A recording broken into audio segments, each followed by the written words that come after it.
한 장만 보면 될 것 같아요. 그래서 이제 수정해서 이제 올리도록 할게요. 네, 바꿔서 올리도록 하겠습니다. 이제 보태는 건 없고요. 빼는 거 한 장 있다는 거 말씀드리고요. 네, 그래서 이 사람이 어떻게 이제 그렇게 신라에 관해서 고급 지식을 했을까 했었을 때 이제 직접 돌아다녔다라는 거죠. 하면서 엄청나게 많이 만났습니다. 그래서 여행도 하고 아까 말씀드린 것처럼 이제 중국 왔다 갔다 한 사람, 또 왔다 갔다 한 사람을 만났던 사람, 뭐 취재했던 사람도 만나고, 뭐 장르를 가리지 않고 이제 만났고요. 또 문헌도 보고 있고요.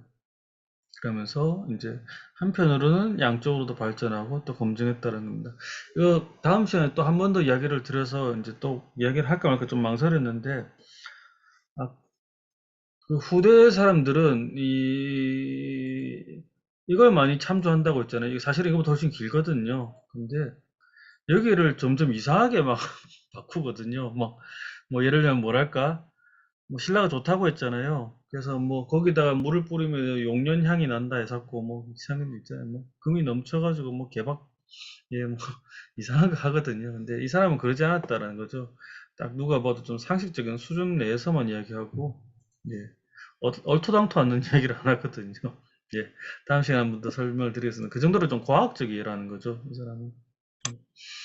그런 얘기를 하는데 왜 그럼 우리나라를 굳이 이제 노아의 자식 뭐 이런 이야기까지 하느냐 했을 때 이제 우리가 이 개념을 한번 여러분들 들어놓으면 좀 재밌을 것 같아서 좀 넣었습니다. 예.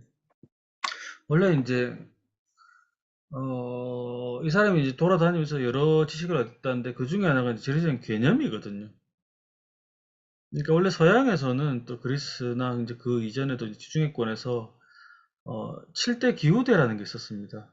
뭐냐, 이제 적도를 기준으로 해가지고요. 적도에서 극지방까지를 7개로 쪼개놓은 거예요. 반대로도 쪼개놓을 수 있겠죠.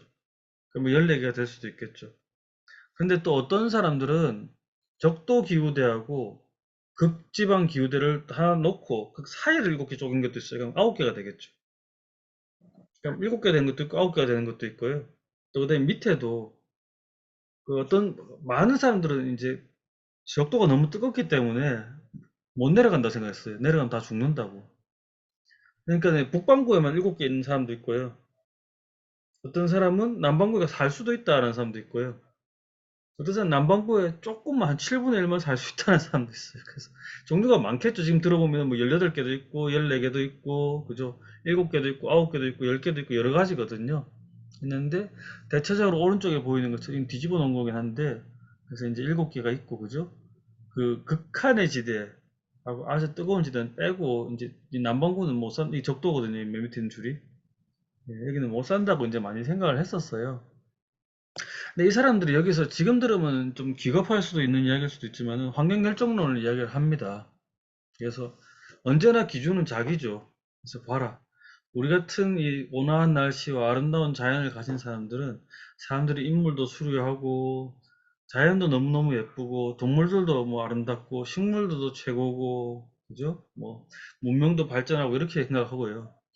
남쪽에 있는 사람들은 막 그러니까 그 처음에 이제 옛날 그 지중해권 사람들도 그랬고요. 이제 그리스인뿐만 아니라 뭐 아시리아라는 이런 사람도 그랬고 나중에 무슬림들도 많이 이걸 받아들여요. 그래서 남 뭐 더운 지방의 사람들은 뭐 습기도 많고 그런 콧구멍이 커지고 뭐 예, 그죠? 얼굴이 흉측해지고 뭐 머리가 익어서 나빠지고 예, 동물들도 막 말도 안 되게 커지거나 막 이상한 뭐 기분 나쁜 냄새를 맡고 뭐 저 북쪽으로 가면 사람들이 또 그 이야기는 하거든요. 북쪽에 또 예쁜 사람들이 있다고 생각했나 봐요. 그렇기는 한데 이 사람들은 뭐랄까요? 그 막 너무 음탕하거나 아니면은 뭐 싸움은 잘 하는데 그 문명 수준이 낮고 무식하고 막 폭력적이고 뭐 이런 얘기를 쓰거든요. 막 그런 식으로 해서 우리가 아름답다 막 이런 얘기를 하는 거죠. 참고로 7이라는 게 앞에도 계속 나왔잖아요. 그죠? 근데 이제 이슬람에서는 이제 하늘도 땅도 7개로 이제 구성되어 있다고 이제 많이 생각을 했고요. 그게 이제 하나가 있고, 이건 기후대로 하죠. 날씨로 하는 거잖아요. 또 하나가 뭐냐면 이게 있습니다. 페르시아에 뭐, 와하고 와하고는 이제 발음이 많이 겹칠 때가 있어요. 예를 들면 지저스하고 예수, 제이하고 와이가 하는 것처럼 뭐 몇 개가 있거든요. 근데 와하고 와하고 많이 현대 페르시아도 그렇게 같이 쓰거든요. 그래서 이제 그런 게 있습니다. 얘네들은 뭐라고 하느냐?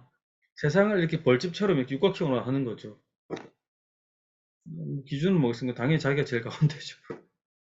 그러니까 나머지 주변 문명들이 쭉 있다는 거. 약간 중국의 천하도, 그죠? 화이론 이런 거 비슷하죠. 내가 가운데 있다. 근데 중국은 이제 동서남북으로 하고요. 인도도 동서남북으로 합니다. 근데 뭐 그리스도 동서남북으로 많이 했고요. 근데 서양권은 조금 달라요. 이제 세 개로 하는 것도 있고 그런데 여기는 육각형으로 하거든요. 물론 이제 좀 지리상으로 어, 여러분들이 보시면 알겠지만은 세계로 했을 때 옛날에 유라시아밖에 안 살았잖아요. 그죠? 유라시아밖에 안 살았을 때 유라시아에서 이 동네 이제 지금 이 동네가 이 지역의 중심이죠. 그러다 보니까 육각형을 하기 좀 유리하겠죠. 그죠? 그리스는 이쪽이잖아요. 애매하죠. 중국도 보면 이쪽은 바다에 사람이 별로 안 살고 뭐 그렇잖아요. 애매하죠. 근데 여기는 이제 딱 진짜로 가운데거든요. 육각형으로 나와요. 사람들 육각에서 오거든요. 그러다 보니까 이제 육각으로 하는 것도 있는데 어쨌든 해가지고 했었을 때 이제 그래서 7대 지역이라고 이제 만들거든요. 했었을 때 이제 이거는 또 다른 사람이 마소도 뒤에 사람이 한 건데 어쨌든 이건 그림으로 있어요. 제가 이제 번역을 하는 거지. 제 번역 원래 그림으로 있거든요. 그래서 필사본에 보면 빨간 동그라미에서 안에 까만색으로 막 썼어요. 있거든요. 1, 뭐 1, 2, 3, 4, 7 이렇게 하는 거. 그래서 보면은 이렇게 또 보는 게 있어요. 그래서 이제 이것도 똑같죠. 내 가운데가 제일 좋다. 그죠? 근데 얘네들이 좋아하는 게 중국을 참 좋아해요. 예, 뭐 그런 게 있거든요. 예를 들면 이제 유럽이다. 그러면 이제 지중해를 기준으로 위에하고 유럽, 로마라고 이제 불렀죠. 그다음에 이제 밑에 쪽, 북아프리카, 그 이집트라고 불렀거든요. 아니면 튀니지라고 부를 때도 있고, 뭐 있는데 이렇게 불렀거든요. 그래서 이제 아프리카 대륙 하나, 유럽 대륙 하나, 아시아는 크잖아요, 실제로도. 인도 대륙 하나, 동아시아 하나, 북아시아 하나, 예멘하고 아라비아 반도 하나, 이렇게 했거든요. 가운데 이제 이란 공원 있고, 이쪽을 하나가 더 있는데, 이게 조금 더 어려워. 오늘 좀 이론적인 이야기가 많이 나오죠. 오늘 해놔야지 다음 시간에 또 편하고, 어디 가도 여러분들 이런 건 좀 잘 설명하는 강의가 없을 거예요. 근데, 이제 um마라는 게 또 나옵니다. 왜 um마라는 얘기를 하냐면, 이 사람이 um마라고 써요. 신라 um마라고 하거든요. 한 번만 좀 드러나 보시면요. 이게 이제 현대에서는 이제 아랍어로 뭐 사람들의 공동체이긴 한데요. 이 뜻이 여러 개예요. 그래서 그냥 공동체로 쓸 때도 있고요. 공동체 특정 공동체, 뭐 혈연이나 역사나 언어를 뭐 예를 들면 아랍 um마가 되겠죠. 이런 그죠? 그런 것도 있고요. 또 하나가 이제 이슬람 세계 전체를 이제 하는 게 있습니다. 있는데 이거 가면 이 어원을 찾아 들어가야 되잖아요. 어원을 찾아 들어가면은 이제 뭐 이슬람 이전의 건 뭐 여러 가지 있지만 이제 그것까지 다 하기 너무 어렵고요. 그 어쨌든 아랍어의 기준은 꾸란이거든요. 했었을 때 보면은 이게 꾸란에 처음에 뭐라고 하냐면 각 um마에 알라가 이제 자기 메신저를 보냈다라고 하거든요. 이게 꾸란에 나옵니다. 예. 무슨 말이냐? 예를 들면 우리 um마가 있다, 우리 민족이 있다, 우리 민족에게 보냈다는 거예요. 무함마드 같은 사람은. 그죠? 뭐 유대인들에게는 모세를 보냈겠죠. 뭐 그죠? 뭐 중국에도 누굴 보냈고 뭐 그런 식으로 다 보냈다는 거예요. 모든 민족에게. 다 보냈는데 일부는 잊어버렸다. 일부는 기록을 했는데 완벽하게 이해를 못했거나 아니면 지금 마음대로 바꿨다. 대표적인 유대교가 그렇거든요. 기독교도 그렇게 생각하는 거죠. 그런 식으로 했다라는 거죠. 그때 um마란 이야기가 나오거든요. 이 um마는 뭐겠습니까? 그냥 사람들의 단위죠, 그죠? 어떤 공통된 뭐 가진 단위죠, 그죠? 그리고 조금 더 뒤에 가면은 어, 무함마드가 메디나에서 이슬람 국가를 만드는데 그때 이제 um마라는 개념을 쓰거든요. 그래서 우리 동네가 um마다. 근데 이 um마에는 누가 들어가냐면 무슬림도 들어가고요. 비무슬림, 기독교인들도 들어가고 뭐 다신교들도 다 들어갑니다. 어쨌든 이 같이 사는 사람들이거든요, 공동체. 근데 뒤로 가면 점점 um마 성격이 바뀌어요. 그래서 무슬림들만을 위한 동네로 이제 점점 바뀝니다. 이슬람적 um마가 되거든요. 했었을 때는 이제 그 정치적인 거, 예를 들면 국경이나 이런 게 중요하지 않고요, 지역이나 언어나 이런 게 중요하지 않고 그냥 이슬람 세계가 되고요. 원하는 건 뭐냐? 온 인류가 통합하는 거죠. 하나의 umma를 이룬다. 되게 이슬람적으로 바뀌었죠. 이렇게 되었을 때는 뭐가 되느냐? 무함마드는 umma의 메신저가 되고요. 그래서 알라의 그 뜻에 따라서 이 공동체를 지휘하는 거죠. 그죠? 그래서 목표는 뭐냐? 최고의 umma를 만드는 거예요. 무슨 느낌인지 딱 이해가 오세요? 예. 처음에는 정치적인 게 중요하지 않았죠. 종교만 중요했거든요. 무슬림들이. 무함마드에게. 근데 가서는 뭐가 중요해서 생존이 중요하고 공동체 안에서 버티는 게 중요했죠. 근데 나중에 되면 어떻게 되냐? 이슬람 공동체를 만들어서 그죠? 그걸 전 세계로 하나를 하는 걸 중요하게 여기죠. 근데 뭐 일단 그렇게 얘기합니다. 끊임없이 나오는 게 강요는 하지 마라. 스스로 받아들이게 해라라는 거죠. 대신에 협조는 받아라. 세금 내라. 뭐 이런 거 있잖아요. 우리 싸울 때 같이 싸우고 그런 거 있잖아요. 우리의 적하고 타협하지 마. 이게 제일 중요하거든. 우리의 적하고 타협하지 마라. 죽여버린다. 이런 거 있거든요. 그렇기 때문에 um마라는 게 이제 어떤 마지막에 이제 구원 최후의 심판이 오니까 기독교도 유대교도 이슬람 심판이 나오거든요. 왔었을 때 거기에 이제 다른 윤리적 규범을 따르는 거죠. 이렇게 이제 바뀌거든요. 그러면은 뭐 이거는 뭐 참고 삼아 예를 들면 um마하고 다른 개념들이거든요. 예, 그냥 참고 삼아 뭐 들어만 놓으라는 거죠. 그래서 뭐 제가 이제 기억나는 게 그 2010년도, 11년도에 아랍의 봄이라는 게 터져서 아랍 나라들이 다 뒤집어졌거든요. 제가 그때 이제 요르단에 있었는데 텔레비를 딱 켰는데 시리아에서 시위하는 게 나오더라고요. 근데 거기서 뭐라고 하냐면은 뭐 아랍어 모르시니까 알라, 수리야, 이스카트 니잠이라가 뭐냐면은 알라 알죠? 그 수리아 시리아거든요. 그 다음에 이제 정권을 무너뜨리자 하고요. 그 다음에 뭐라고 하냐면 샵, 수리아, 그 이스카트 니잠이랬나? 그래서 이제 시리아 국민들은 이 정권을 무너뜨리길 원한다라고 했었어요. 아샵, 유리드 이스카트 니잠. 그러니까 우리 국민들은 이 정권을 무너뜨리길 원한다 이렇게 했거든요. 그때 이제 샵이라는 말이 나오거든요. 뭐냐 이건 그냥 국민 국가예요. 국민이에요. 사람이에요, 사람 일반적으로. 그 다음에 이제 하나는 혈연 집단이 있거든요. 원래 당연히 거기서 출발, 우리도 그랬잖아요. 옛날에 화백회 이런 거, 고추가 뭐 이런 거 할 때 다, 뭐 곰부족하고, 그죠? 그렇게 시작하잖아요. 예. 그러니까 이게 있어요. 근데 이슬람이라는 건 뭐냐? 그래서 um마라는 거는, 앞에는 모든 단위가 그렇지만은, 혈연, 지연, 뭐 좀 사회가 발전하면 뭐 학연도 있고 뭐 있겠죠. 어쨌든. 그죠? 혈연도 이제 서로 결혼을 해서 이제 멀리 하잖아요. 이걸 갖다 바탕으로 만들었던 사회 구조가 있는데, 이제 um마라는 걸 제시하면서 이걸 깨버리는 거죠. 뭐냐? 이게 아니라 알라의 명령을 따르는 자. 알라의 명령을 따르는 자가 뭐냐면요. 처음에는 구성이 다양했죠. 왜냐면은 이걸 만든 걸 처음 만든 게 어디냐? 메디나에서 만들었거든요. 메디나에는 무슬림들 손님이었고요. 거기는 유대인들하고 다신교도들이 많았거든요. 그 다신교, 유대교, 무슬림들이 알라의 명령에 따라서 그 운영되는 사회를 만드는데 앞 시간에 한번 얘기했는데 기억나세요? 그 알라의 명령을 해석하는 게 자기예요, 무함마드.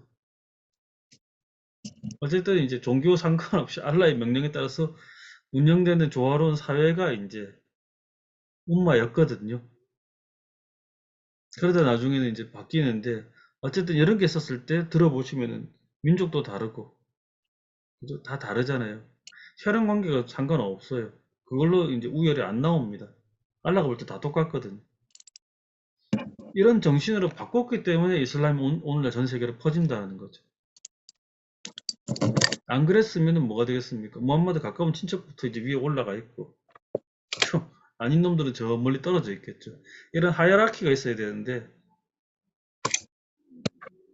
이슬람은 그게 아니라는 거죠. 위에 한 명, 뭐 지도자가 있으면 나머지는 다 평등한 거예요. 그냥. 알라가 볼 땐 전부 다 평등하고 이렇게 되는 거죠.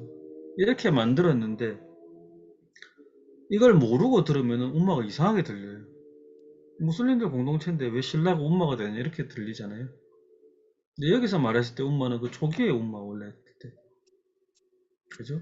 공통된 그 문화와 생활 양식을 갖춘 사람들 그 음마가 자기가 생각할 때 세계 7개가 있다고 했었어요. 마수디는 10세기에 천년 전이죠. 뭐 마수디는 신라 망하고 20년 뒤에 죽었거든요. 이 책은 그때 만들었어요. 그러니까 거의 신라 근데 신라 망하고 20년 뒤에 뭐 마수디가 몰랐을 수도 있죠. 신라가 망했는지는 뭐. 어쨌든 신라 민족과 중국 민족이 있다라고 했는데 그게 하나의 민족이라고 생각했었어요. 그게 umma라고 했거든요. 예. 했었을 때 가면 제1 umma가 있고 제2 umma가 있고 제3 umma가 있고 뭐 이렇게 하거든요. 제6 umma는 인도예요, 인도. 인도의 겐지스강 있는 쪽하고 인더스강 있는 쪽이거든요. 어쨌든 그래서 꾸란에서도 보면 이제 이런 게 나오죠. 누구였습니까? 마리아 아들 지저스죠. 지저스와 마리아가 나오죠. 이렇게 했었을 때 여기서 umma. 네. 근데 이 umma는 하나의 종교에서 여러 종교로 분열된 후, 종파로 분열된 후 잠시인데, 그죠? 잠시 동안 예. 그래서 갈라져 있다라고 하죠. 관념은 조금 비슷해요. 근데 이게 종교냐 아니냐 이 차이가 있는데, 그래서 이 사람도 이제 비슷한 이제 불안정한 생각을 하는 거죠. 무슨 말이냐? 이걸 보면 알 거예요. 음, 음, 그러니까 세상에는 6개의 민족, 7개의 민족이 옛날에 있었다. 근데 이 7개의 민족은 어디서 왔느냐? 노아의 세 아들에서 왔거든요. 그러니까 노아의 세 아들의 이 7개의 민족으로 바뀌어요. 그래서 그 7개의 민족은 뭐 하는 사람들이냐? 한 명의 임금을 섬기고요. 하나의 언어를 쓰는 사람들입니다. 걔네들이 갈라져서 마수디가 살 때 그 여러 가지 다양한 사람들이 된다라고 생각을 했었어요. 뭐 투르크족, 카자르족, 카자흐족 뭐 이런 식으로 있잖아요. 네. 했었을 때 이 사람이 이제 두 번째 지었던 열책에 보면은 뭐 재밌는 뭐 이야기들 많이 나와요. 결국에는 지리적인 건 역사적인 것은 이제 신학이 중요하다는 거죠. 이슬람 신학이 비블리칼한 데서 했을 때 문명이라는 거, 인간의 문명의 끝은 신라하고 중국이 끄트머리고요. 또 하나는 뭐 곡과 마곡이 끝이고 뭐 이런 게 있거든요.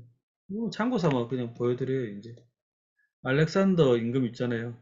임금님이 이제 곡과 마곡의 이제 벽을 만들었다.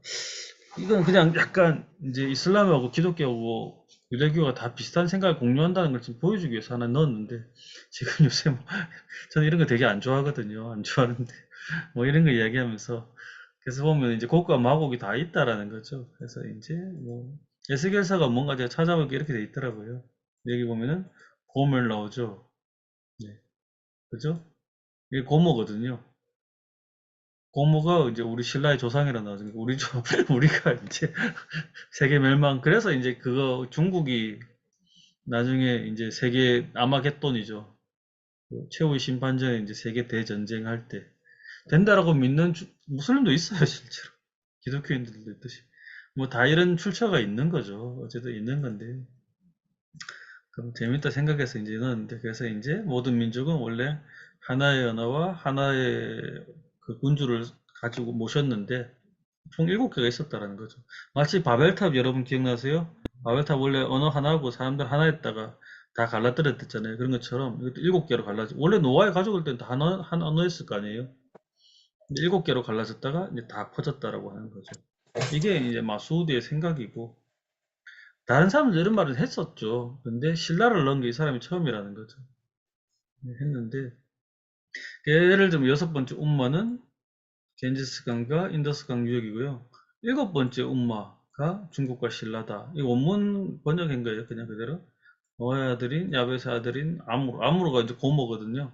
그의 후손에서 유리되게 연결되어 있다. 왕을 하나고 언어도 하나다. 이제 이렇게 얘기했었어요.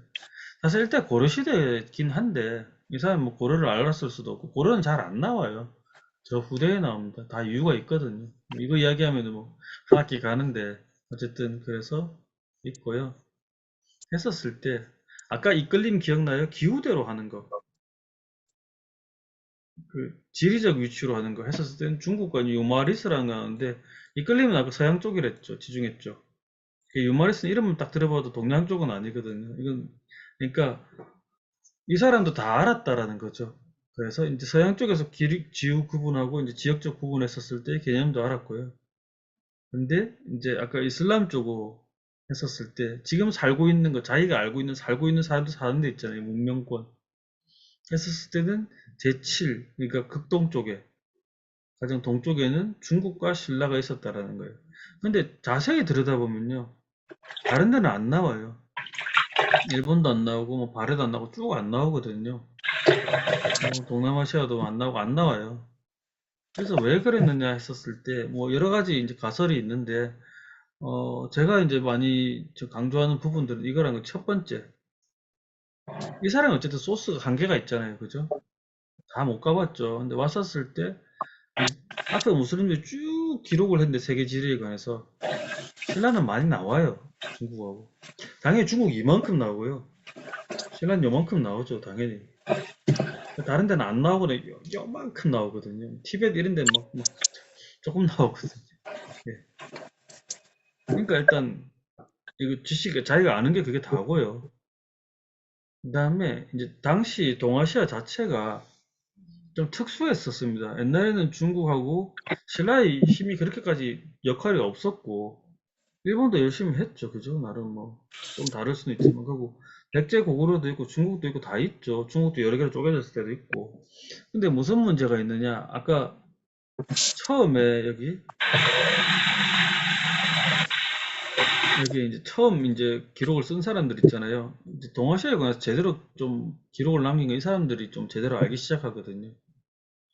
근데 이 사람들이 글을 남긴 게 그 앞에는 이제 되게 희미하거나 조금 나오거나 이래요. 제대로 된. 근데 이 사람 직접 답사된 사람도 있고 중앙정부에서 집대성을 했기 때문에 이 사람들이 진짜 보고거든요. 그러니까 뒤에 사람들 이 사람 거면 다 뺏기잖아요. 근데 이 사람들이 활동했던 게 8세기 중반이거든요. 9세기 중반이거든요. 이때가 언제냐면은 장보고 한참 활동하고 장보고 죽고 나서도 청해진에 움직일 때였어요. 근데 중국은 무슨 문제가 있었냐면은 그때 계속 반란이 너무 많이 일어납니다. 그래서 뭐 주전충해 난, 뭐 안사해 난, 뭐 이렇게 뭐 황소해 난 계속 나오거든요. 그리고 그다음에 일본은 중국하고 싸웠어요. 자기가 천황이라느니 뭐 이렇게 해가지고 그래서 계속 견당사라는 게 가다가 중국으로 못 갑니다. 안 받아줄 때도 있고요. 우리가 더러워서 안 보낸다 할 때도 있고 그다음에 또 어떨 때는 배가 난파되고 뭐 이래요. 그래서 또 안 가다 보니까 잘 못해요. 그러니까 우리는 좀 가깝잖아요. 그래서 지금 보면 뭐 말 차이 안 나겠지만 옛날 그 당시로 보면 한국하고 중국이 가깝거든. 일본보다 훨씬 방해하기가. 그러니까 우리는 자꾸 가요. 근데 또 무슨 문제가 있었냐면은 고구려 백제가 망했잖아요. 망할 때 신라하고 이제 동맹을 맺었다 하면 싸웠긴 했지만 나중엔 친해지거든. 그러고 나면 무슨 일이 생기냐면은 중국이 당나라 때니까 당나라 세계에서 그때 중국 역사에서 가장 자랑스러운 시기가 당나라거든요. 왜냐면 나머지는 이민족들이 더 힘이 셌잖아요. 아니 이민족들이 두드려 맞았거나. 근데 당나라는 그게 아니거든요. 물론 이제 뭐 당나라 황제들은 또 이제 서쪽 사람들이지만 어쨌든 중국에는 정체성이 있으면서 그거는 이제 만든 건 한나라고 그다음에 당나라가 중국인데 제일 자랑스러운 건 당나라 때거든요. 뭐 청나라 이런 건 이민족이잖아요. 그러니까 네, 했는데 그 당나라의 그 신라인들은 엄청나게 가거든요. 가서 최대의 이제 집단을 이루거든요. 뭐 관직도 많이 타고 상업인도 많이 하고 그다음에 반자치도 하고 그래서 일본인들도 헤매고 길 헤매고 이럴 때 중국인보다 한국인한테 많이 물어봐요. 그게 일본인들의 기록에 많이 나오거든요. 그렇기 때문에 어떻게 보면 세계사적 관점에서 중국 내에 우리의 영향력이 가장 컸던 때가 이때일 거예요, 아마 거의. 최대 뭐 이민족 집단이기도 하고 뭐 그런 식으로 되는 거죠. 예. 그러다 보니까 우리 기록이 많이 나오는 게 시대적인 특수성이 있었다라는 거죠. 100년 전에 이제 많이 썼다 그러면은 우리가 그렇게까지 좀 독특하게 독보적으로 안 나올 건데 아니면 100년 뒤면은 또 안 그럴 건데, 이때가 유독 신라가 강했는데, 이때 동아시아사를 많이 썼어요. 원소스가 됩니다. 그 다음에 무슨 일이 생기냐면은 중국에 발레 나서 무슬림들이 딱 도망가요. 그래서 한 100년 뒤에 돌아오거든요. 그때는 신라는 망하고 고려가 들어왔는데 그때는 세계관계가 다 바뀌거든요. 예, 뭐 그런 뭐 여러 가지 이야기가 있고요. 근데 그때 자료를 그대로 막 쓰다 보니까 이게 안 바뀌는 거죠. 그 다음에 이제 아까 기록을 보면 여러분 그 기억나요? 그래서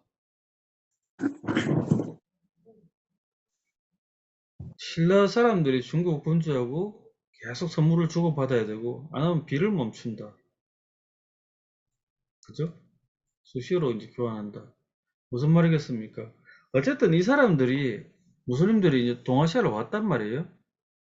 오면은 제일 중요한 무역 상대는 어디겠습니까? 뭐 필리핀일 리도 없고요, 그죠? 태국일 리도 없고 한국일 리도 없잖아요. 당연히 중국이거든. 그냥 중국한테 뭐가 제일 중요한 사람인지 중국이나 뭐 이제 관계를 봐야 되잖아요, 중국의 외교를. 신라가 제일 중요한데 이 사람이 가만히 보니까 중국하고 신라 관계는 좀 특이하다고 보는 거죠. 조공책봉 관계에서 다른 나라 이야기는 그렇게 안 나오거든요. 이 신라 사람들은 중국하고 계속 선물을 주고받고 이게 안 되면 큰일 나는 줄 안다는 거죠. 근데 그걸 어느 정도로 얘기했냐면 하늘에서 비가 안 내린다. 하늘에 비가 안 내리면 다 죽어요. 임금도 죽어요. 그죠? 바로 밀란 번호 1번이죠. 그렇기 때문에 이 둘이가 뭔가 옛날부터 임금이 하나였을 거고 되게 친했다가 갈라져 나온 게 아닐까 이런 생각을 했던 거죠. 전체적으로. 생판 남끼리 이럴 리는 없잖아요. 원래 형제나 이런 애들이었는데 나중에 갈라지면서 임금은 따로 있지만 했다라는 거죠. 그리고 마지막으로 umma의 개념에서 마수디의 umma의 개념은 뭐였습니까? 같은 임금 같은 말이죠. 근데 이 사람들이 보면은 뭐 한국말 중국말 다른 건 알겠지만은 근데 중국에 와 있는 한국 사람들 중국말 하지 않았겠어요? 웬만하면 그 일단 글은 다 통하잖아요. 이 정도로 언어가 유사가 비슷한 데가 별로 없죠, 세계에서. 다른 집단에 갔었을 때, 그죠? 유럽 가면 라틴어 통했던 것처럼, 그죠? 이슬람 제국내 아랍어 통했던 것처럼.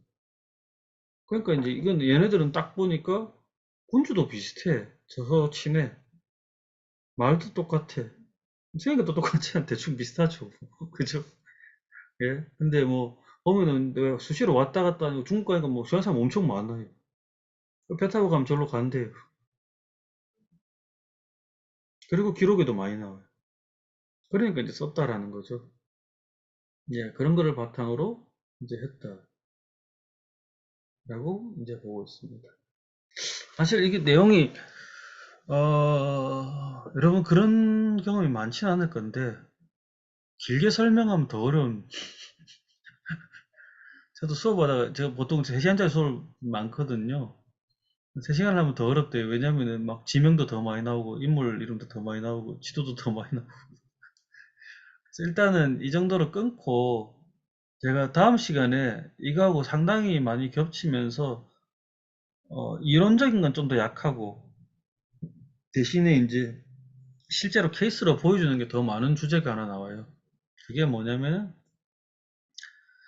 알리드리스라는 사람입니다. 이 사람은 어떤 사람이 시칠리아 사람이에요. 이태리 시칠리아. 이태리 시칠리아 사람인데, 이걸 만든 사람이거든요. 이거 이야기할 때 겹치는 내용이 많이 나옵니다. 그 이야기를 하면서 조금 더 자세히 이야기하고, 그래서 제가 이제 자료를 2개를 올렸거든요. 그걸 한번 읽어보시면 조금 이해가 더 잘 갈 거예요. 일부러 뭐 논문 올리기는 좀 애매해서 그 제가 책 썼던 거 있거든요. 거기서 짧게 쓴 것들 몇 개 올렸는데 그게 한번 보시면 조금 이해가 좀 나을 거라고 생각합니다. 일단 질문 먼저 받고 질문이 없으시면은 제가 아까 못 땄던 설명들 몇 개 더 할게요. 설명 뭐 질문 있으세요? 그 운마 관련해서요. 예, 그러면 원래 여러 운마가 있는데 예, 알라가 거기로 예언자들을 하나씩 보냈었고 예. 이제 그, 그 운마들은 알라의 가르침을 따라야 하는데 그 알라의 가르침을 해석하는 건 무함마드다. 뭐 정리하면 이렇게 되는 걸까요?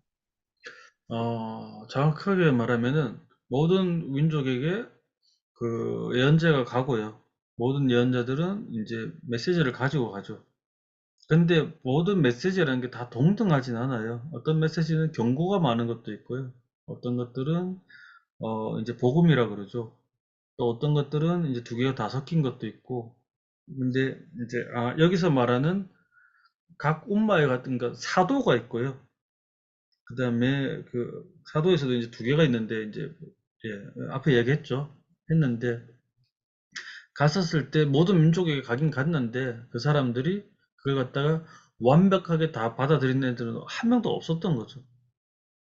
그렇기 때문에 마지막으로 보낸 게 무함마드고 거기서 나는 모든 메시지를 정확하게 다 전달을 했고 무함마드는 그 모든 메시지 처음부터 끝까지를 다 받아가지고 너희는 다 전달을 해서 너희들 온전히 간직하고 있다 라고 선언을 하는 게 무함마드의 마지막 고별 연설이거든요. 그 했던 곳을 지금 19억 명이 몇 년 간댔잖아요. 200만 명, 300만 명이 가는 거기를 갑니다. 다 모든 무슬림들이 이제 성지 순례를 갑니다. 예. 그리고 또, 이제 예, 꾸란은 이제 알라의 메시지를 했잖아요. 거기에는 이제 모든 민족이 갔다 그러고 몇 명이 갔다 오는 얘기는 안 하는데 하디스는 여러 종류가 있는데 아주 많은 종류가 있는데 그 중에서 한 종류만 12만 4천 명의 이제 메신저가 갔다라고 하는데 그건 상징적인 숫자죠. 그만큼 많이 갔다라는 얘기죠. 또 그, 이끌림 관련해서요. 예. 그러니까 뭐라고 해야 되죠? 그러니까 이름이 이끌림인데, 그러니까 이끌린다는 게 뭐, 뭐에 이끌린다고 보면 그 이야기를 안 되나요? 했구나. 예. 이게 그 여러분 클라이met 아시죠? 기후. 이제 그거 어원이기도 합니다. 그래서 이제 그리스의 클리마거든요. 클리마, 클라이met. 그러니까 이거는 오히려 그쪽 언어에서 이제 아랍어로 온 거죠. 근데 그게 그리스 이전에 다른데 보통 보면 그리스에서 만든 용어들 대부분이 보면 다는 아니지만은 우리 한자어에서 70% 용어, 60% 단어가 있잖아요. 그런 것처럼 그리스의 언어들도 특히 학문 용어 이런 거 보면은 다른 그 서아시아권에서 온 게 되게 많아요. 제가 안 찾아봤는데 뭐 멀리가 메소포타미아 가까이 있으면 뭐 터키나 레바논 이쪽에서 왔을 확률도 높거든요. 시리아나. 근데 그건 확인은 못 해봤는데 적어도 제가 확인한 거는 그리스 쪽 용어가 아랍어로 들어온 거는 맞아요. 그래서 클라이밋 할 때 그거 언어입니다. 근데 이제 그게 이제 아랍어로서 이끌림, 그 다음에 이제 복수로는 아깔림 이렇게 되거든요. 예. 그래서 이거 외래어입니다, 한마디로. 또 마지막으로요. 그 중국과 유마리스 할 때요. 제가 예. 잘 못 들은 것 같아서. 그러니까 중국과 유마리스가 뭐 무슨, 그러니까 설명 좀 다시 간단히 해주실 수 있으세요? 뭐 이것도 조금 복잡한 내용인데 어쨌든 그리스 그 지중해 쪽 사람들이 생각했었을 때 저쪽 동쪽에 있다라는 개념이고요. 그리스 사람들 중국은 몰랐죠. 예, 그러니까 네, 그 자기들이 생각하는 지중해보다 동쪽에 아시아 쪽에 넘어서 인도 쪽 갔었을 때 그쪽에 있던 어떤 특정한 지명이라고 생각했던 동네 이름이라고까지만 이야기를 드릴게요. 저 질문인데, 아까 아까 호교론 그 설명하실 때 들었던 예, 생각인데요. 그러니까 저희가 알고 있는 이슬람 문명의 그 초기에 굉장한 좀 제국 형성하면서 집대성한 그런 지식들이 있었는데 학문이 그 서양처럼 발전하지 못했던 부분들이 어쨌든 그런 종교적인 거에 약간 흡수가 되면서 좀 뭐 서구의 르네상스처럼 갈 수 있는 기회가 조금 예, 전복된 거가 조금 아쉽다라고 얘기를 하셨는데 예, 그래서 저는 지금 그러니까 이게 과학이 뭐 이전에 엑스포에서도 지금 뭐 우주나 그쪽으로 산업을 좀 계속 지향하고 있다라고 하면 과학 쪽은 굉장히 국가적으로 좀 어떤 투자를 많이 하는 느낌인데 근데 과학은 지금 현대 학문에서는 좀 종교랑 약간 별개로 두기 때문에 그렇게 많이 문제 삼을 부분이 많지는 않을 거라고 보거든요. 근데 그러면 지금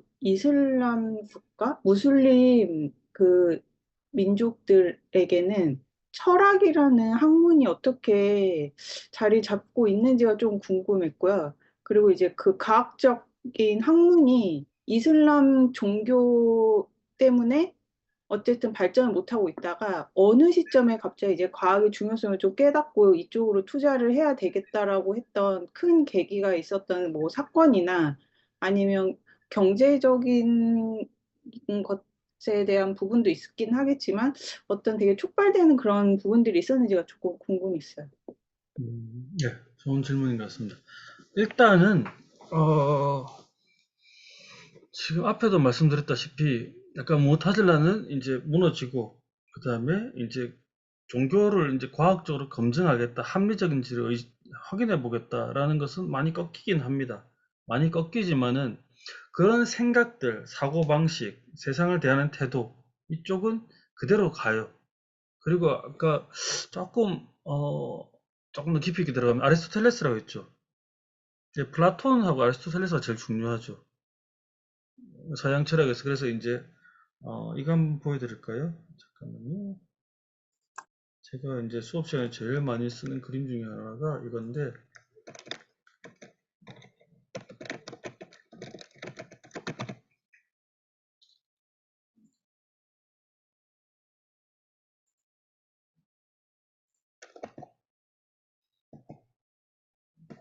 잠깐만요. 금방 옵니다.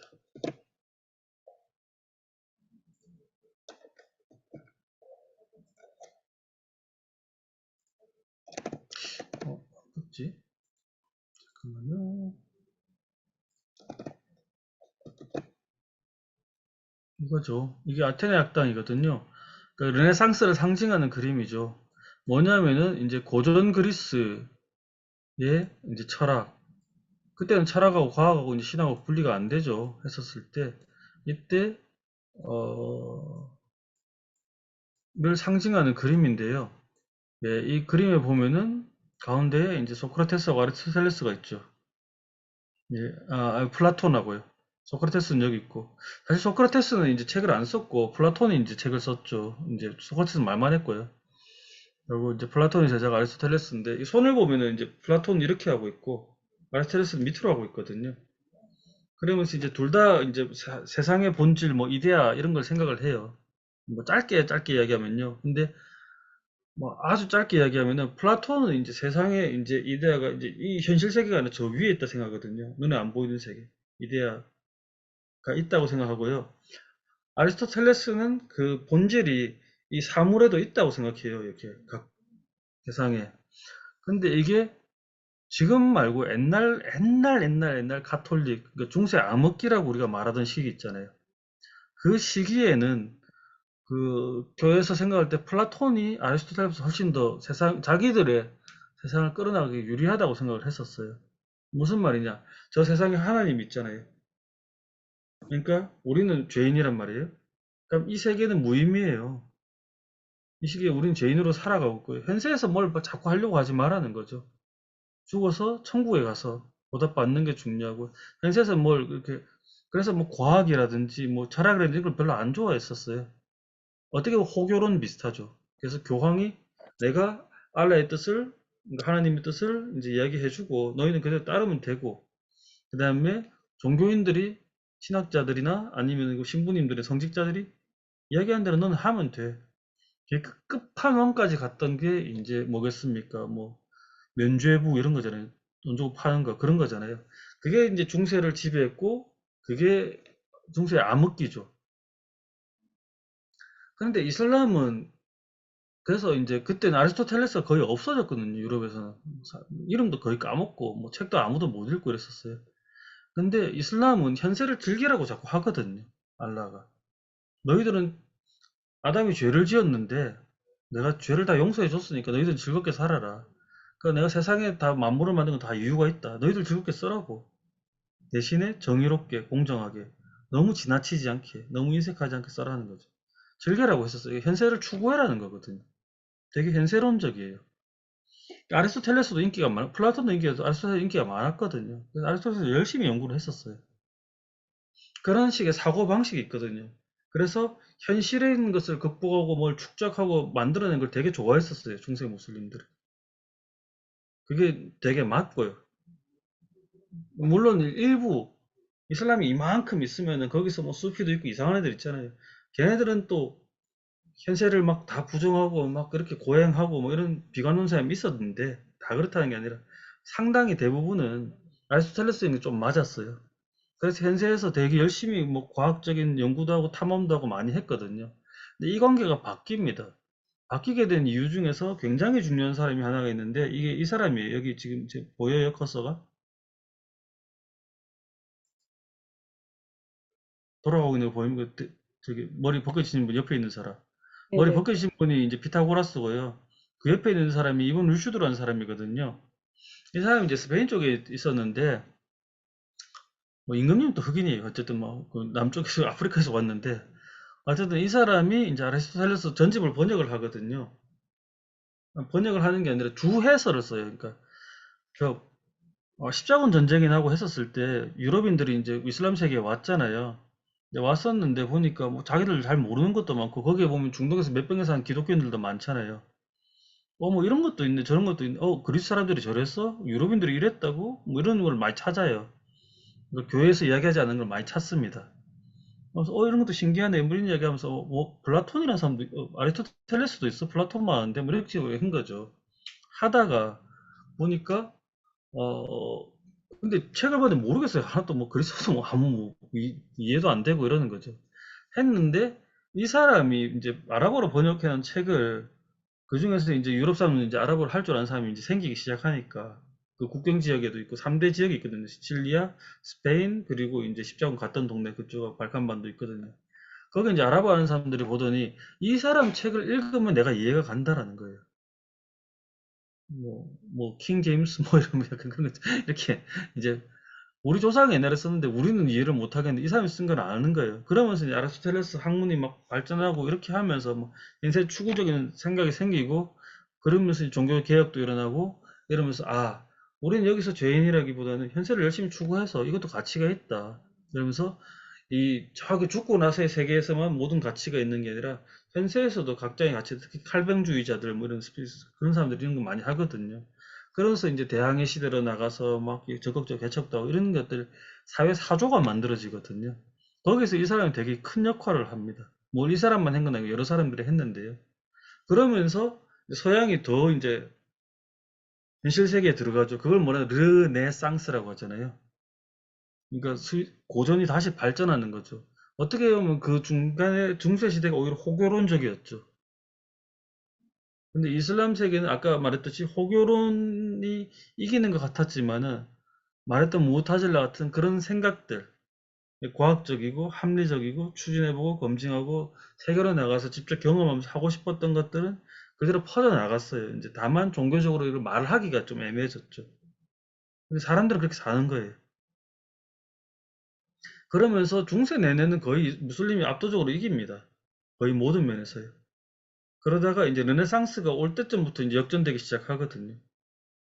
왜냐하면 무슬림들은 그게서 크게 안 벗어나는데 기독교인들은 한번 바닥을 쳤다가 중세 때 이제 르네상스 튀어올 때 완전히 시소처럼 뒤집어진 거예요.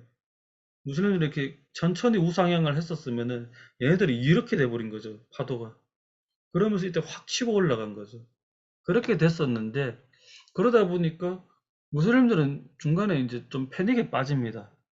언제 빠지냐면 한 1600년, 700년, 특히 1700년대 말부터 패닉에 빠져요. 언제 빠지냐면은 처음에는 그랬어요. 쟤네들 바바리안들, 뭐 무식한 놈들, 뭐 씻지도 안 하고 뭐 이상한 놈들이라고 이렇게 했다가 더러운 뭐 이런 뭐 과학도 떨어지고 덜 떨어진 놈들 이렇게 생각했죠. 종교도 옛날 사람들. 그러니까 자기들 생각할 때는 이슬람이 최신 버전이고 제일 맞는 거고 저 사람들은 윈도우 998 쓰는 거죠.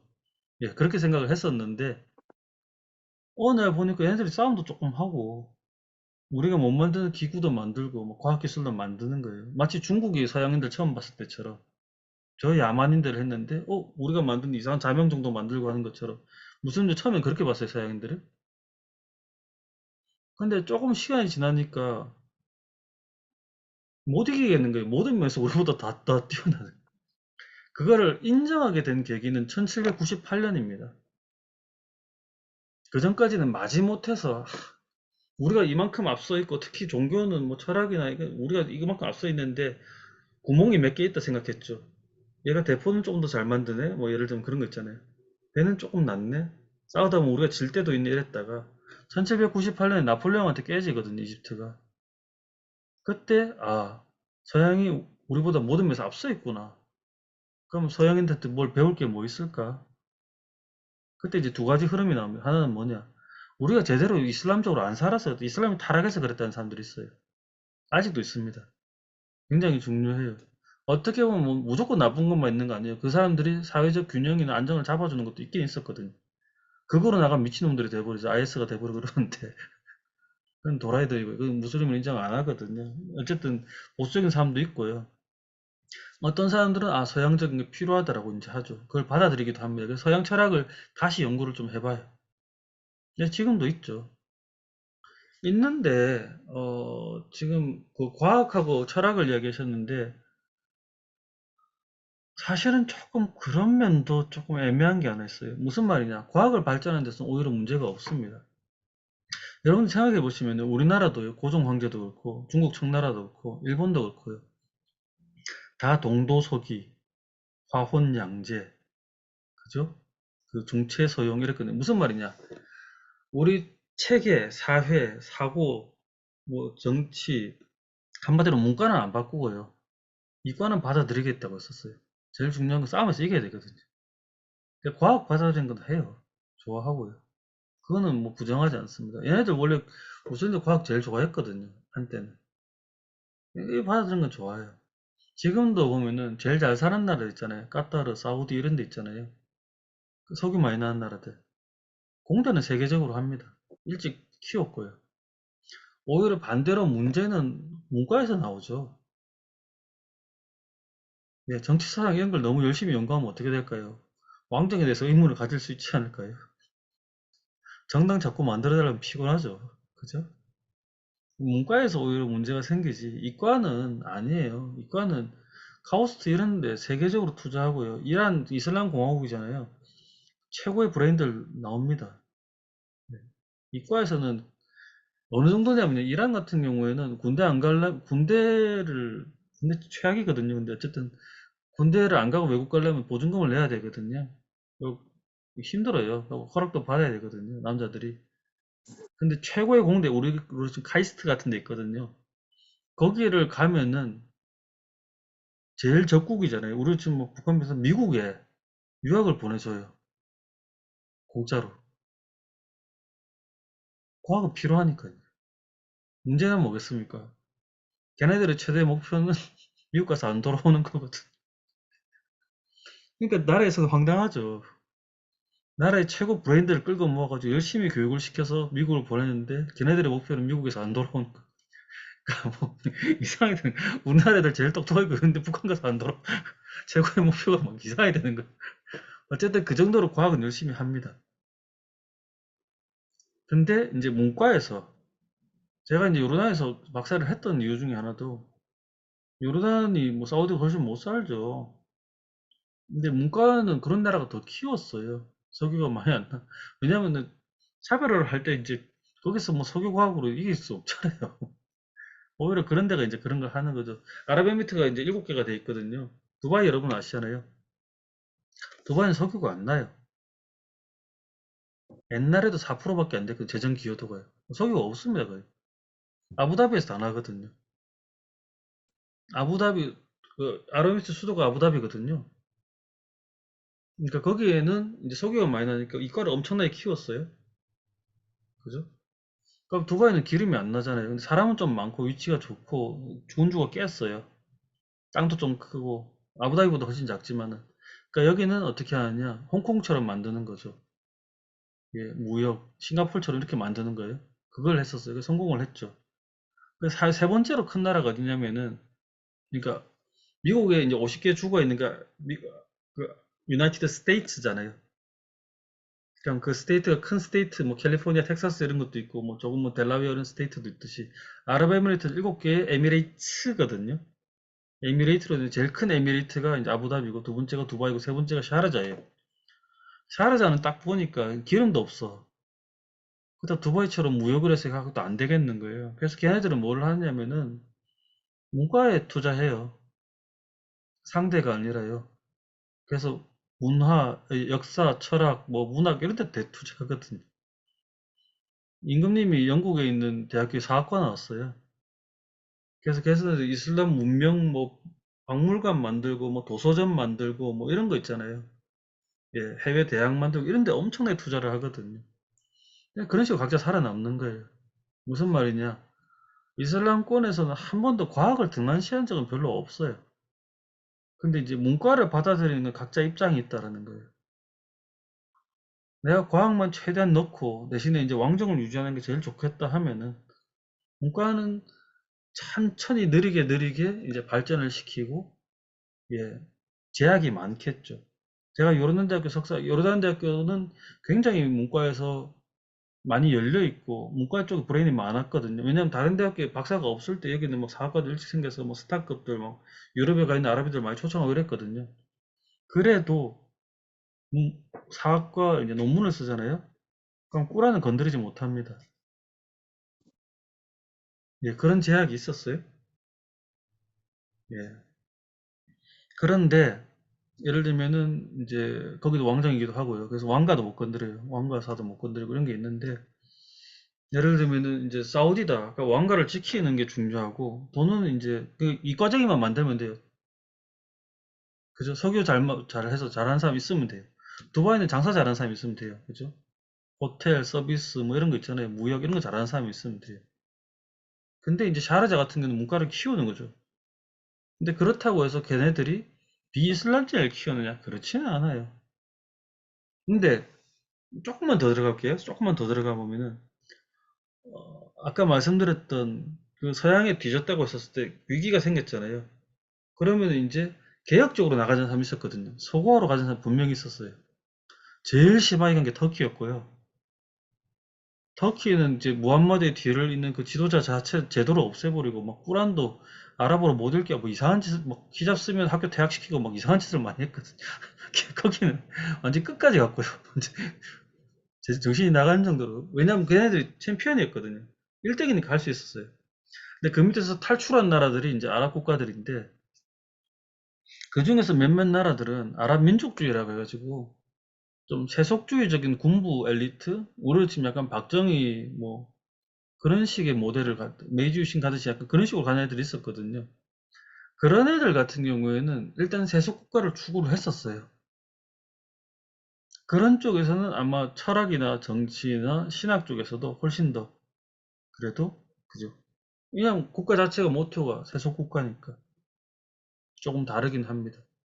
그래서 이제 정리를 하자면은 뭐 지금 중동을 위주로 했지만 이슬람 국가 전체를 넓혀도 다 그렇게 되거든요. 그러니까 이슬람권에서도 어떤 데는 세속 국가 모델로 갔다. 특히 뭐 터키처럼 갔다. 아니면 공산주의처럼 이렇게 갔다. 그럼 국민들은 무슬림이지만 공산주의처럼 가면은 당연히 거기서는 이제 막 종교를 비판하고 하는 것도 하죠. 정치 체제도 그렇고 다 뒤집어야 되죠. 그런 것도 있고요. 어떤 데는 반대로 가죠. 그래서 우리가 이제 망해가는 거는 다른 게 아닌데 이슬람을 제대로 안 해서다. 그래서 이제 점점 좁아지겠죠. 다만 과학기술은 열심히 했는데 서양식으로 다 개편을 해서 하는 거는 18세기 정도 돼야지 하고요. 그 전까지는 모태사보다 필요를 못 느꼈어요. 정확하게 말하면. 내가 더 나았는데. 쟤네들은 바바리안을 생각한 거죠. 뭐냐. 르네상스 이전에 서양을 이라는 개념을 두고 우리가 우위에 있다고 생각하고 유럽은 아래라고 생각했었어요. 그 개념을 계속 가지고 세상을 봤어요. 르네상스 이후 세상은 바뀌었는데 몰랐다라는 거죠. 사실은 알았어요. 알았는데 외면했죠. 인정을 안 했거든요. 그래서 인정을 제대로 한 건 18세기부터 말부터다. 그 소설 중에서 노벨상 탄 내 이름은 빨강이라고 있거든요. 터키 건데 그거 한번 보시면 무슨 느낌인지 아실 거예요. 서양은 이미 올라왔어요. 자기보다 이제 모든 면에서 이제 올라오고 있거든요. 근데 계속 인정을 안 하려고 해요. 그래서 완전히 무릎 꿇은 거는 나폴레옹 이러면 쉽죠. 예. 좀 긴 이야기였지만, 예, 그렇습니다. 조금 깊이 들어갔네요. 약간 전공 교양보다는 약간 전공 수준에 가깝게 좀 들어간 것 같아요. 예. 하나만 더, 되게 지금 좀 이해가 잘 돼서 하나 더 생긴 게 있는데, 그러면 그 지금 문과 쪽은 어쨌든 이게 나라마다 가지고 있는 정치 체제에 따라서 조금 이제 다르게 이렇게 발전하는 경향이 있는 것 같은데, 근데 이제 문학을 만약에 본다고 하면 이게 이제 저희 입장에서 아니면 이제 그러니까 이슬람에서 살고 있지 않는 사람들이 만약 이슬람을 조금 더 잘 이해하고 싶다고 했을 때는 우리가 접할 수 있는 건 어떤 문학 콘텐츠일 거잖아요.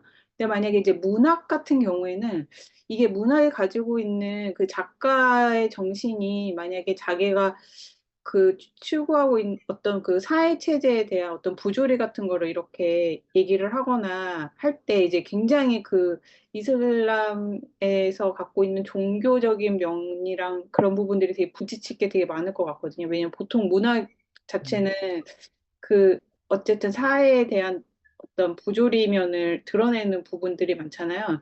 그래서 뭐 예전에 뭐 살만 루슈디 같은 경우에는 네, 극단주의자들한테 거의 정말 지금 실명 위기에까지 테러를 당하고 했었기 저도 때문에 읽어봤어요. 예.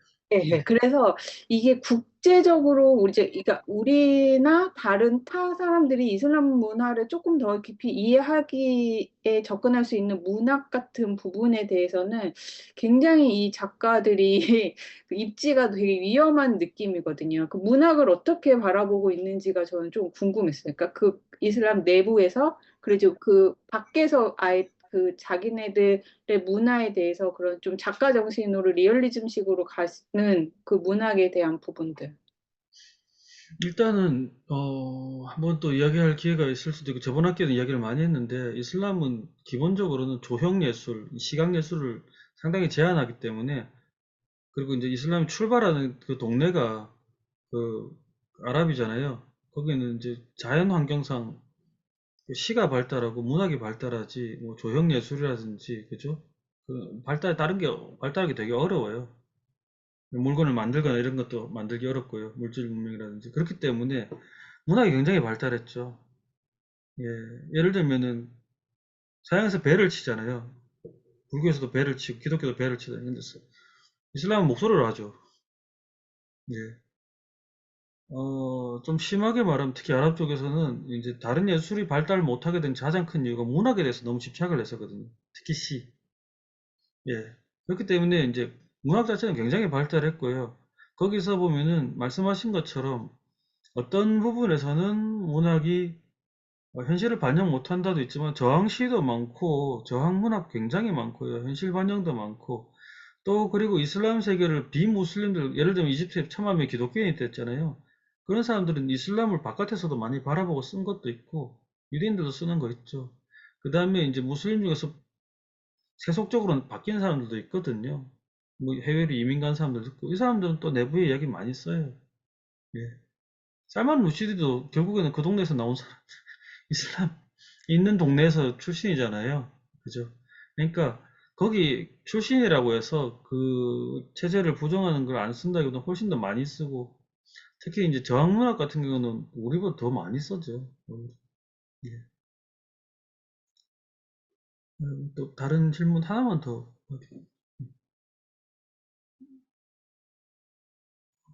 없으시면은 오늘 정리를 하고 이제 넘어가도록 하겠습니다. 예. 오늘 뭐 그 알마소우디라는 사람을 얘기했는데요.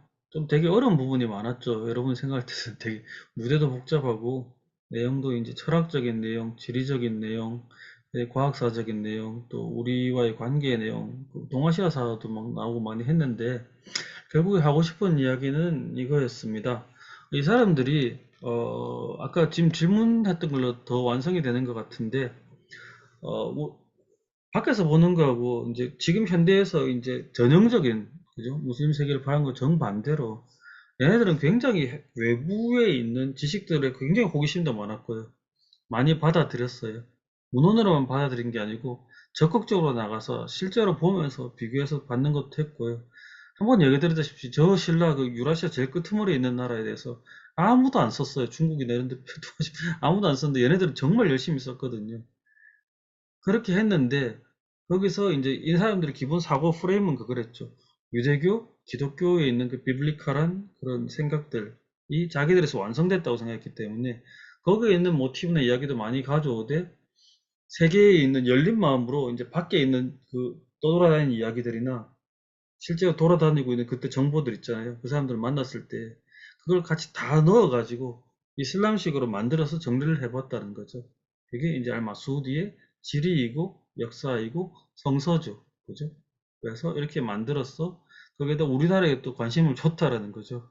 관심을 줬는데 그 중에서 우리나라가 또 특별히 된 계기는 이 사람들의 이제 이런 학문적인 체계가 만들어질 당시에 우리나라가 좀 우연하게도 가장 활발하게 한중일에서 좀 주도권이 약간 있었다. 특히 중국 내에서의 해외 교민들의. 근데 그때 무슬림들도 한참 많이 들어갔었다. 해서 이게 만들어졌고요. 그게 이제 영향을 많이 줬고요. 거기다가 이제 여기서 보면은 그 관념에는 지금 보시는 것처럼 이제 지중해권에 있는 개념들, 페르시아인 개념들, 이슬람적인 개념들, 원래 있던 개념들이 싹 섞여가지고 만들었고, 그리고 그 당시로서는 유라시아 전체, 아프리카까지 했을 때 최고로 완성된 지리학 내지 백과사전을 만들었는데 역사까지 된 거. 거기서 우리를 넣었고요. 이런 것들이 이제 뒤에 가면은 이보다 한 세기 뒤에 사람이 나오거든요. 알 이드리스라는 사람이 나오거든요. 이제 다음 시간에 할 거죠. 이 사람을 통해서 이제 세계적인 더 의미를 가지게 됩니다. 네, 그것들을 다음 시간에 좀 더 이야기를 해 보겠습니다. 네. 오늘 또 질문이 좋으니까 저도 이야기를 잘 하게 됐고, 이걸 제가 만약에 처음부터 이걸 다 설명해서 얘기했으면 여러분도 힘들어서 못 들어요. 제가 사실 이렇게 말하는데. 근데 이제, 어, 주고받는 과정에서 하는 게 참 좋네요. 저도 지금 책을 만들고 있는 게 그런 걸 좀 책을 만들고 있거든요. 문답식으로. 예, 기독교가 이슬람에 질문하고 유대인한테 질문하고 이런 식으로 불교도가 이야기하고 있는데 오늘도 저도 이제 이게 되게 도움 많이 되는 것 같습니다. 고생했고요. 다음 주에 수업 시간에 뵙겠습니다. 고맙습니다. 감사합니다. 합니다.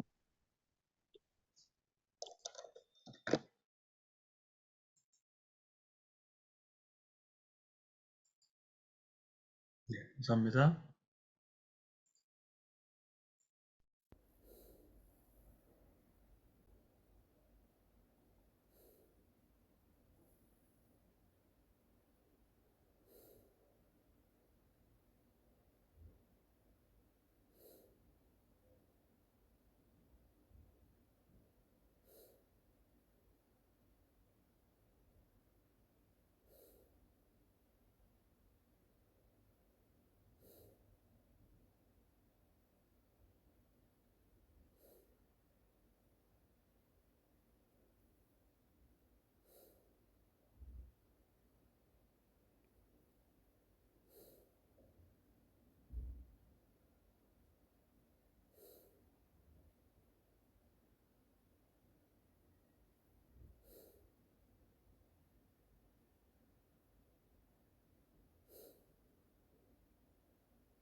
음.